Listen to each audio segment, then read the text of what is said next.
I was asked to explain if and why I think Pride is important in 2020 and if and why it remains important to me. And it's certainly true that for many years now I've been a very vocal advocate for the rights of gay men and women, bisexual men and women, our trans and non-binary friends and all those many, many people who are dotted along the sweeping spectrum of sexual and gender identity. Now, for the record, I don't see that stopping anytime soon. I will always have a little rainbow flag in my heart ready to be waved whenever I feel there's an inequality or an injustice happening to another member of my global family.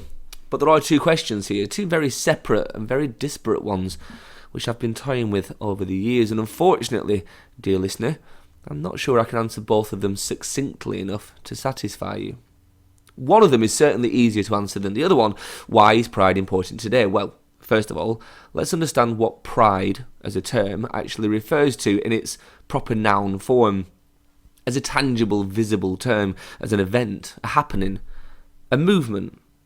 And that's what pride is. It's a movement, arguably set in motion in the early summer of 1969 in the heart of New York City's Greenwich Village.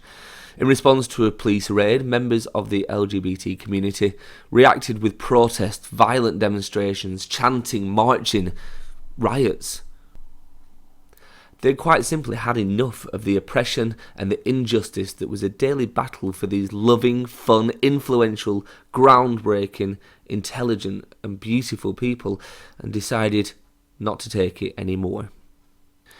They rebelled, broke the system. Their allies and friends from across the communities supported them, and it set in motion a wind of change that would blow across the world, uniting others thousands of miles away, showing people that there is hope. Things can be done. You should not be ashamed of who you are and of who you love, and actually, you should be proud. Take pride. We will not be ashamed. We are proud. Now, maybe some of that sounds a little bit familiar. The injustice, the rioting, the violence in reaction to the state. The shackles were secured, but in time they wore thin and the binds were finally broken. It's happening today, now. Turn on the TV, watch the news, log into your social media, read a paper. Actually, no, don't read a paper, but talk to your friends and discuss it. You've seen the Black Lives Matter movement, and hopefully you understand it. It is in direct response to hundreds of years of oppression and bigotry, being punched down onto by the people in power, being enslaved and being disposed of, being lesser to someone for no good reason. And it mattered then, and it matters now.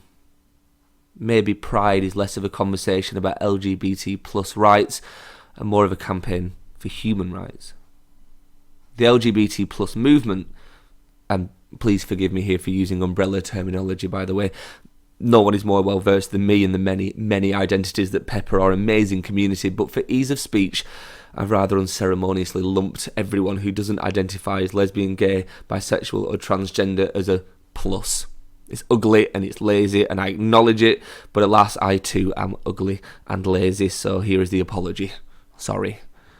The LGBT plus movement continues globally year on year, and granted, in many places it now takes a different, more celebratory form, but we should never forget the basic messages that lie at its core, because there are still social injustices which face gay men.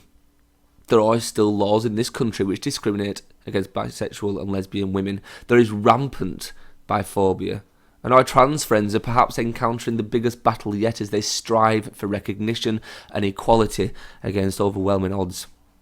Even the most liberal-minded of people with the most influential of voices have recently been tweeting out against the trans community. Now, I'm not here to name and shame, but when someone who has such a mighty influence over the younger generation with their stories of the kid who had nothing and became the most powerful person he could be in a world with dragons and monsters and magic and mystery, they use their platform to be so closed-minded on the issue of gender, well, it cuts deep. And there may not be any malice involved. It may come from a place of defence due to past experience and a will to protect vulnerable people in vulnerable circumstances and so on, but ultimately, after rolling it about in my head for a while, I've concluded that this person is just plain wrong. If the reaction to somebody else's plight is, but what about me? There is a failure in the thought process. All lives matter, sure they do, but maybe yours aren't on the ropes. Maybe you have more advantage, privilege, freedom. Maybe you're both able to punch, but you're punching down and they have to punch up. Equality isn't about removing your rights. It's about levelling out the playing field. Why should one person be able to do something that somebody else can't based on nothing more than the person they choose to spend their time with as a sexual partner? Think about just how crazy that sounds. Because of who I share my bed with, I can't do some of the things that my brother can because of the person that he shares his bed with. Get that? Because if you do, perhaps you can explain it to me.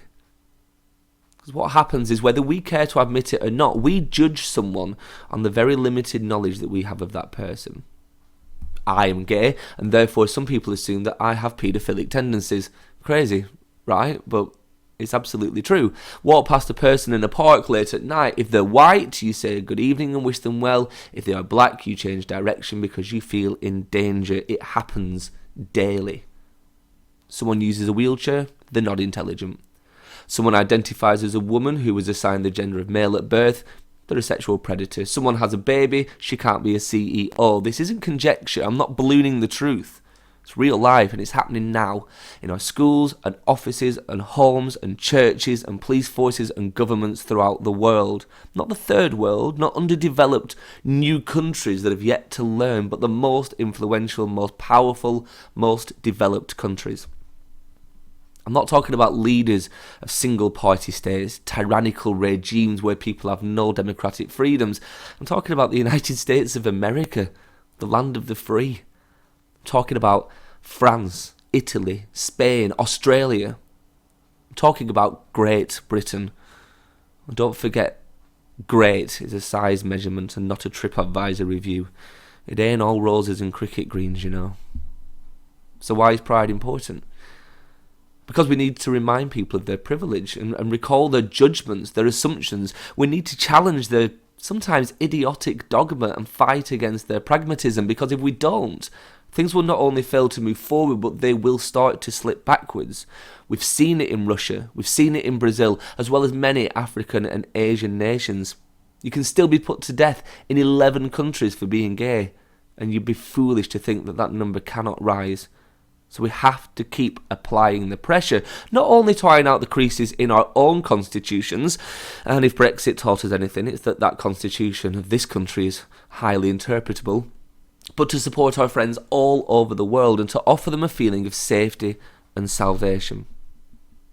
People have a right to love each other. Surely you can't disagree with that. Seemingly, though, many people do, and as good, honest people, we need to keep reminding people of that fact. If that's what a rainbow flag does, then long may it continue to fly.